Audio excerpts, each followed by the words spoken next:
What do you mean by that?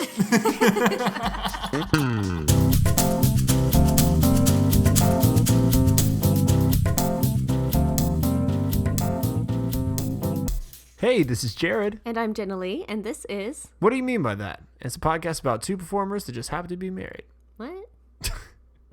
Well, today I want to start off and say a big thank you to you guys out there. We have basically over 100 streams now with only 4 episodes out, so I'm super excited. We are so excited about that. Thank you to everyone who's listened and supported our podcast so far. It has been amazing. Well, today's topics are kind of just going to be a little bit random. Today we wanted to talk about star casting and some stuff like that. Yeah, we're just two theater nerds that are just going to chat for a bit. Yes. So for some updates, we've had some announcements on Broadway currently. One being about star casting. We have Jordan Fisher taking over the role as Christian Moulin Rouge. We also have Samantha Pauly stepping out of Gatsby for 2 weeks due to an injury. Yeah, she's apparently had this going on for a little while, and she's finally, they've made the call that she needs to take some time, step back, and let it actually heal for once. Well, not for once, but for final. Yeah, and added to that, not on Broadway, but in the West End, Patrick Page also had to step down from Hadestown. Yeah, these people need to stop getting hurt. It's I know. like they're doing 8 shows a week, doing really intense choreography. They need to chill. I think the Patrick Page, he ruptured his Achilles tendon. Oh, yeah. How old is he now? I don't know, but he's still checking on. He's still going to be in the filmed version, so that's good. That will be something all of us can watch. And so, then, go ahead. On the Jordan Fisher topic, I need to point out that you called this a month or so ago. You said, I feel like there's a Moulin Rouge announcement coming soon, and I feel like Jordan Fisher's going to be Christian. I did, yeah, because I feel like I've heard through the grapevine for a while that Moulin Rouge is going to be closing fairly soon on Broadway. It's always already been running 5 years, right? Yeah, more than 5 years, possibly 6 by now. I'm not sure, or coming up on 6, but they've not made a closing announcement yet, have they? I don't believe so, but I have a feeling that this might be the end. Jordan Fisher might be the final. Yeah. One of the reasons I think that is because, John Cardoza, I know if his contract was longer than, this, he would definitely stay on for a lot longer. And additionally, this is kind of the way things go now on Broadway, it seems, moving into this century of Broadway. It seems that they always get like a star cast to kind of finish it out because that's the best way, in theater, the best way to keep one running is butts and seats. That's all you need. At the end of the day, we love to latch onto artistry, but butts and seats is definitely there.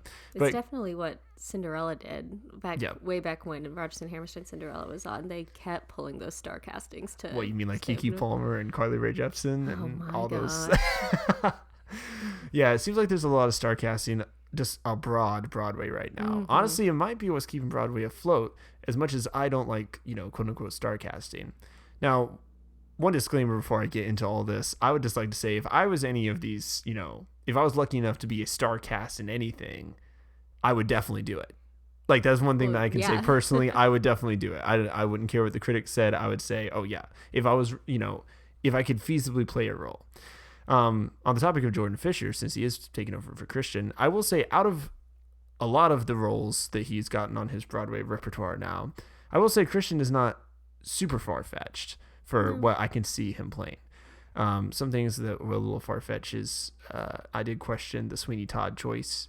I also questioned the Dear Evan Hansen choice quite a bit. Yeah, that one was odd to me. Not by any means, not because he's not talented. Like, I think Jordan Fisher can definitely sing, but I mean, he's too cool to be Evan Hansen. Like, he is too cool. He has that persona about him. He's too cool. He also, like, his overall look is too cool. Like, someone who looks like him wouldn't be this, like, super nerdy, awkward person, in my opinion. Yeah. So that's a slippery slope. That's personal opinion. But I mean, I'm not saying that he didn't sing the songs great whenever he showed up to the shows. He sang them, beautifully. And Jordan Fisher. Oh, sorry. No, he didn't have to lower them like some other Evans. No. And Jordan Fisher's an interesting one to be considered a star cast because I do think he is a star cast since he was a known name before he ever made his Broadway debut. But right. He's also, he has quite the Broadway resume now at this point. So he's almost just a Broadway celebrity instead of a full-on star cast at this point. Yeah, and there seems to be at least like one super well-known person almost every like leading show right now, I would say. Maybe not Outsiders. Outsiders is done pretty well balanced. Yeah. But there's other stuff like, you know, Romeo and Juliet. Charlie D'Amelio just extended her run in Yeah. and Juliet. That one I respect that star casting though. At first I was like, oh, okay, Charlie D'Amelio on Broadway, but she can dance, and the fact that she is like the quote unquote big star that they brought into the show and she's in the ensemble, I think that's really respectable that she's, you know, paying her dues and working her way up if she is trying to go for a big long Broadway career. Not that ensemble work isn't or is easy or, you know, Yeah. where everyone starts, but for Charlie D'Amelio and her dance background, I think it was a good fit for her. Yeah. And like launching off of stuff talking about just all the shows, there's Cabaret that seems to be like an endless roll of star casting now. But I do like how they're implementing star casting, both in star casting and just, you know, from movie, TV, film sides stuff, and also stage, because I know that even though Blazada, she's going to go into Cabaret, which is awesome. Adam Lambert's in it currently, and then Eddie Redmayne was in it. He got a lot of hate. I actually liked that choice personally. I did like his rendition when he performed at the Tony Awards. I thought it was very interesting. I think it's because Eddie Redmayne is just so like, he is so dedicated to the craft that I definitely respect that. Plus, it's a character like MC, which is a significant character, but it's not something that's like, oh, he's taking away so much from so many other people. No, whereas in some other stuff is. I think there would have been or could have been much worse picks they could have picked for that show than Eddie Redmayne. Yeah, and even Adam Lambert. I mean, he does have a big repertoire now. I know that he got his start in American Idol, but from there he did a lot of stuff. Now, Adam Lambert though, star casting, Fiero was an interesting choice. That was an interesting choice. To go back to that one, I mean, like, again, no one can argue that he can sing, but. Yeah, it's weird. Just because you're the person in the show doesn't necessarily mean that it's good, if that makes any sense. Much like the Jordan Fisher thing. I'm probably going to get a lot of hate for this, but Jordan Fisher does play Jordan Fisher in everything. And you can tell by whenever someone doesn't break character during bows, basically, because he just is him. And he's a great performer, but there does seem to be like, it's almost every show now. I'm just like, oh yeah, okay, Jordan Fisher's gonna be in this, and then you're in town, and then Hamilton. You know, Hamilton makes sense. That one made a lot of sense. Fit. He was a good fill-up. Yeah. So. Yeah, I think with star casting, it's almost bigger shoes to fill when you are the star being star cast in something, because you know you're coming into. I mean, the theater community is very judgmental and very harsh, and as well as being very welcoming and opening, but. You know, you come in and people are like, oh, they're just a TV star. They're from Disney Channel. They're, you know, they were in movies. They're not, you know, live theater actors. Are they going to be any good? Or they're, you know, a pop singer. They're going to be trash at Broadway or whatever. Yes. So they have, you know, they have arguably even more to prove than some who have worked their way. But I almost unplugged my mic there. Mics. But then on the flip side, it's, you know, there are all these people who have worked really, really hard to get to where they are, specifically shooting for Broadway. And, you know, they might get right up to it and they're in the audition room. And I mean, I don't know if this is how it's ever gone, but they're re-auditioning for Dear Evan Hansen. And it comes down between this very talented, unknown performer who's perfect for the role. And then Jordan Fisher walks in the room and it's his because he's Jordan Fisher. Like, I don't know. Speaking of people who do need to prove themselves to Broadway, right now, do you know who's really under fire? Nick Jonas. Yeah, he's had it rough lately. If anyone's seen any of the trailers or read any of the comments for the last 5 years hitting Broadway, or the TikTok trend going back to when he was in Les Mis and then Alfie Boe comes in killing it. Yeah, he's been having to go through it. So we will see what exactly happens. Nick Jonas is an interesting one because he started on Broadway before Jonas Brothers as a little kid. And then he went to the Jonas Brothers thing, and now he came back, and he's getting ripped to shreds. A little kid is so far from, you know, you can be a great performer as a little kid, and then go into a completely different genre. Well, and as a little kid, it's like, even if you're a little bit off sometimes, if you're cute, they're like, he's a cute kid. But I mean, there are a lot of Broadway kids that are incredible, especially like back in School of Rock. Oh my gosh. But yeah. where are they now? And we need them to be the Jamie in the last 5 years. These are all opinions. And again, if I was, ever lucky enough to be a star cast for anyone, that would not really deter me from playing a character unless it was completely wrong or I just couldn't do it, Yeah. Like, if I was a celebrity and they offered me, a role right this minute, and I'm like, I know for a fact I cannot sing those songs, I don't know if I would do it for a check. Well, okay, if somehow, I was a celebrity and they're like, hey, we want you to be in Hades Town as Hades, I would be like, no, because not only am I not a low bass, even if they're like, oh, we can change it up and do it to you, I don't want to change the art form to fit me. I want to be able to change myself to fit the art form. That's just personally my preference as an actor. I'd rather not just be, Jared in every single production I ever play. Yeah, it's definitely a sticky situation, and not to change the subject, but when we're talking about controversial opinions with musicals, it kind of bleeds into, what do you think about when it comes to Broadway shows coming on Broadway? Do you prefer original musicals or when it's an adaptation from a TV show or movie or something like that?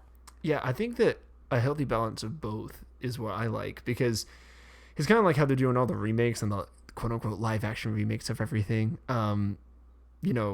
If we get one every couple of years, that's fine. But getting 15 in 3 years, it feels like, is a lot. But there's a lot of movie musicals I would be okay with seeing on stage. I think that Greatest Showman is a great choice to be on stage. I am excited about that one. I think that other movies could as well. And there's some that go vice versa. I think that, I'm excited for Schmigadoon, but I'm also, I kind of almost rather had a third season of Schmigadoon than get a stage adaptation of just I'm guessing the original season. I'm really excited about the Smash adaptation, and I think why it's going to work is because they're taking the characters and some of the plot but doing a whole new story with it instead of just taking the TV show and plopping it on stage. I think that's why it's going to work. Yeah, I think that, and the cult classic, I think that Smash probably would have worked 5 years ago or more, before COVID times. So we're taking COVID out of the picture 5 years ago. 2020 is not the best one to start off. But, some musicals persevered. So, but yeah, I will say that I feel like that one could have come out even earlier and been a hit. But now that it's so much later, I think that it does have a big enough cult classic for cult following to. I believe they talked about it around when the TV show is actually airing. But if I remember correctly, I think at that time they were going to do make a musical of the musical that they're working on in the TV show. So instead of Smash the musical, it was the musical in the show is Bombshell about Marilyn Monroe, and I think they were just going to write a Bombshell musical. So originally when I heard Smash was actually going to Broadway, I thought that was what it was going to be, and then I saw the stuff that it's still going to be Smash, and it's going to be about the creation of a Marilyn Monroe musical, but not quite the story that we already know. Right. So I'm excited about that one. Yeah. So rapid fire, if I just had to ask you, what movie musical would you turn into a stage adaptation? Honestly, off the top of my head, it would be La La Land. And anyone who knows me is not surprised by this at all. I love La La Land. I love that movie. And I do think it would lend itself really easily to stage. It's so inspired by so many stage and classic movie musicals that have been stage adaptations that I think it would be really good. And there are performers out there who would be really, really strong in those characters. Oh, yeah. And see, I agree, because I think, why not? I know that would be controversial to bring it to stage, because people would be like, oh, it's like a masterpiece. Don't ruin it by this. First of all, it wouldn't ruin it coming to stage, because no matter what you do with it on stage, it will not change the movie. And most people will only watch the movie, in the world, not just in the theater community. They'll mostly watch the movie anyway. But again, it's going to happen one day, most likely, whether it's now or 30 years from now. Music is going to recur, it's going to be the new golden age type thing. And wouldn't you rather there be a stage adaptation now, whenever people still love it, than make it, 20, 30 years in the making? Oh, they're remaking an old movie on stage. Yes. Yeah, because we still love, golden age things that have come to stage. But, we also don't know how arts are going to be in 30 years. Well, and one of my favorite things about La La Land is the cinematography, and I think what they did with that within the movie is just absolutely beautiful. Yep.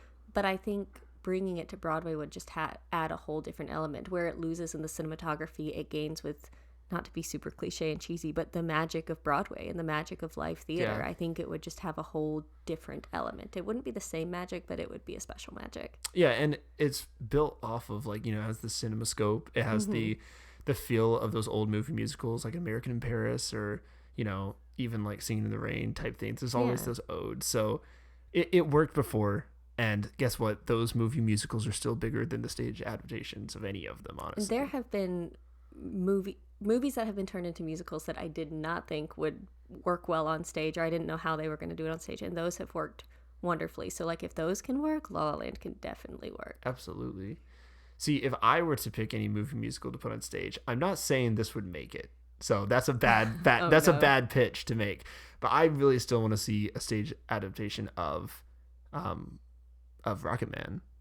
That would be really good. And it's such a theatrical movie that I think it would work. It would be great. Plus, Elton John is so involved in the Broadway community already with Lion King and Aida and Billy Elliot. He loves Broadway. There's so much things he's done. Who would you cast as Elton John out of the Broadway community? Out of the Broadway community? Oh man. Ooh, that's gonna be rough. I don't know. I'm going with like a really well-known artist, I guess. It's very funny that we're going back into well-known. I might have to circle back to that one. You know who, if I got my wish and got La La Land on Broadway, I would finally fulfill, this is both of our dream, I would bring Andrew Garfield into it. Oh. Because, okay, yes, it is star casting, which we started this whole thing with. But, I mean, he's done Broadway. He's done theater. Yep. He's done a movie musical with Tick Tick Boom. Yep. He can sing, and I think he's kind of like Eddie Redmayne, and he's such a dedicated actor that he would put in the work to make it good no matter what. Whoa. You're assuming that you have to be able to sing to play Sebastian in La La Land. That's true too. Even more of a reason why it could work. But also Andrew Garfield can sing.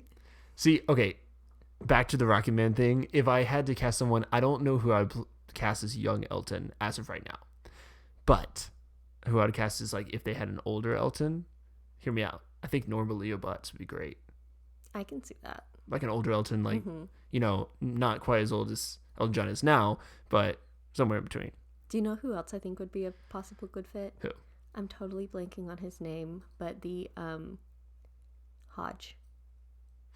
Oh, Douglas Hodge? Yeah. Yes, Wouldn't he that would be. funny? Oh my goodness. Yes. He would be great. For any of you original Charlie and the Chocolate Factory lovers out there, or La Cacha Full, Douglas Hodge is my man. It'd be great. He'd be good, older Elton. He popped up in a movie. He played Andrew Garfield's dad in that movie. In We Live in Time. Yes. Mm-hmm. And he popped up on the screen. I was like, oh, it's Douglas Hodge. And I'm keep going to go back to La La Land, but we could keep Emma Stone in her original role, and they could get back together and fall in love and have the happily ever after that teenage Jenna so badly wanted them to have. It'd be perfect. They don't have a happily ever after. Spoiler alert. But in the musical, but in real life, Emma Stone and Andrew Garfield could get back together and be happy. You're right. Of course. It's always the Spider-Man and the other, they always date their counterparts. They were so sweet. I was devastated when they broke up. I did not know you followed the Emma Stone and Andrew Garfield lore like that. Oh, I was obsessed in high school. Oh my gosh. Well, what about you guys out there? What do you think would be a great movie musical to stage adaptation? And what do you think wouldn't be? Honestly, you can leave those comments on this podcast episode below. Yeah, there's definitely plenty out there to be made. I mean, there's for sure been full Broadway seasons where there's just adaptations are the musicals and there's not a single original musical, it feels like. Yep. Yeah, like the Mean Girls era. Yeah, there were a lot. I mean, even this past year, or the past couple of years, Gatsby's based on a book, Notebook's based on a movie and a book. Mm-hmm. Water for Elephants was a movie and I believe a book. Yeah. There's a lot out there. We had a lot more original work, something brand new. Mm-hmm. We need a new era of Sondheim. I know that people think Lin-Manuel is the new era, but he hasn't written that many actual Broadway shows.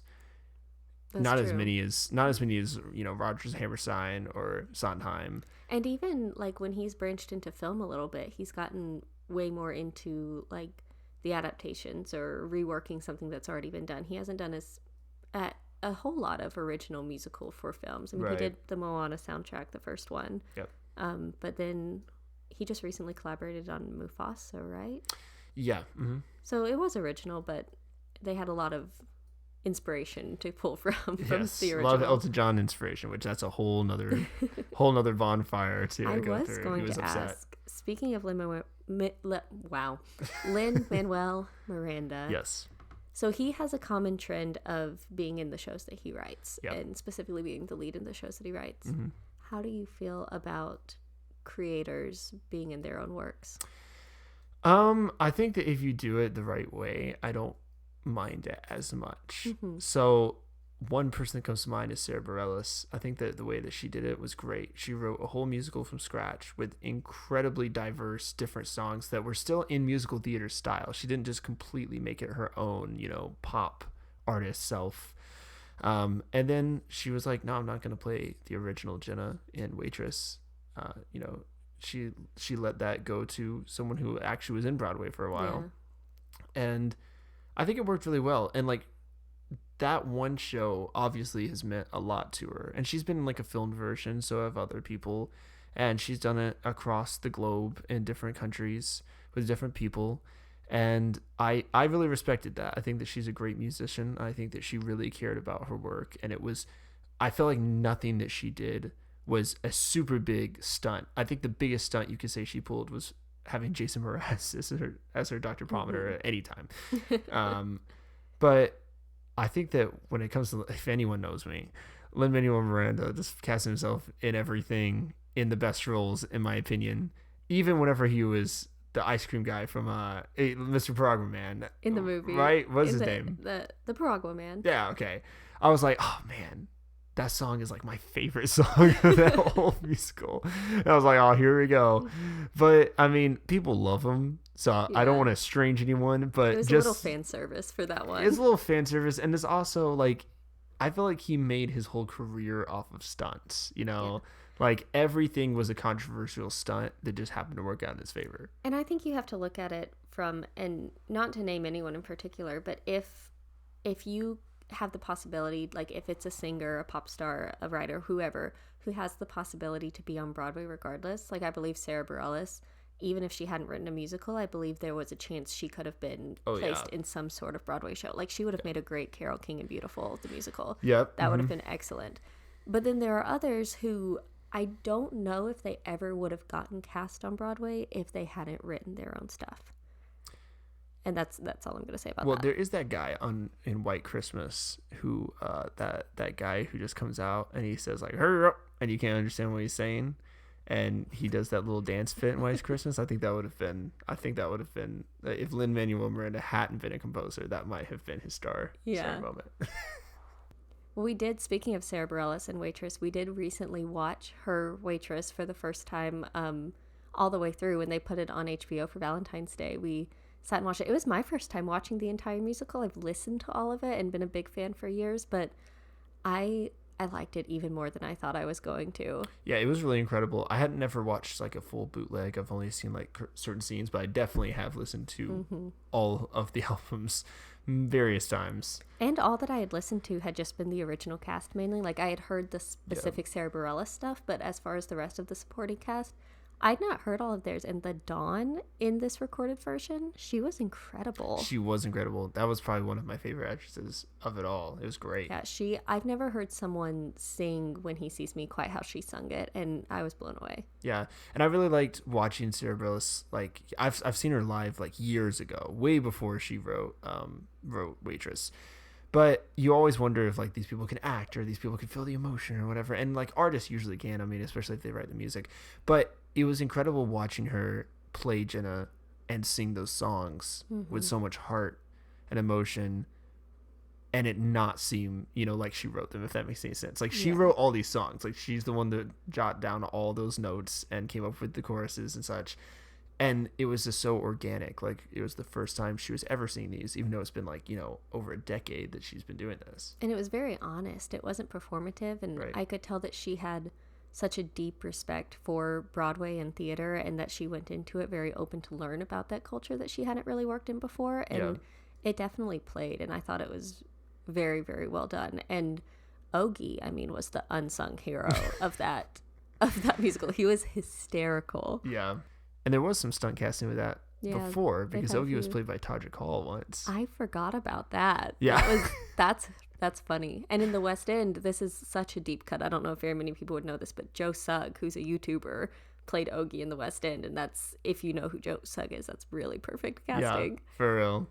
Well, we're going to put up a lot of questions over on our Instagram page. It's at Jared and Genna, and we're going to be asking all things controversy or not about Broadway, and we'll probably read a couple of them on next week's episode. Yeah, we're going to stir the pot a little bit, see what we think about some of these different stunt castings and adaptations, and we want to hear what you guys think. And hey, now that we're getting even more streams thanks to you guys, we want to really see what our community really thinks about all of these shows and all these things coming out. Let us know what you're looking forward to, some of the casts that have been announced, what you're looking forward to, whether it's watching filmed pro shots of things or just a new musical that's coming out with a cast you really like. I know one personally that I'm really looking forward to is Floyd Collins with Jeremy Jordan and Lizzie McAlpine, which is maybe a stunt cast. I mean, she's up and coming. I knew who she was. I think a lot of people do, but I'm very excited about Floyd Collins for sure. Yeah, we want to hear what you guys have to think. And if you have any ideas or things you want to hear on future podcasts, let us know that as well. We love taking you guys' input for inspiration. Absolutely. Well, thank you guys so much for listening, and we'll see you next week. Bye.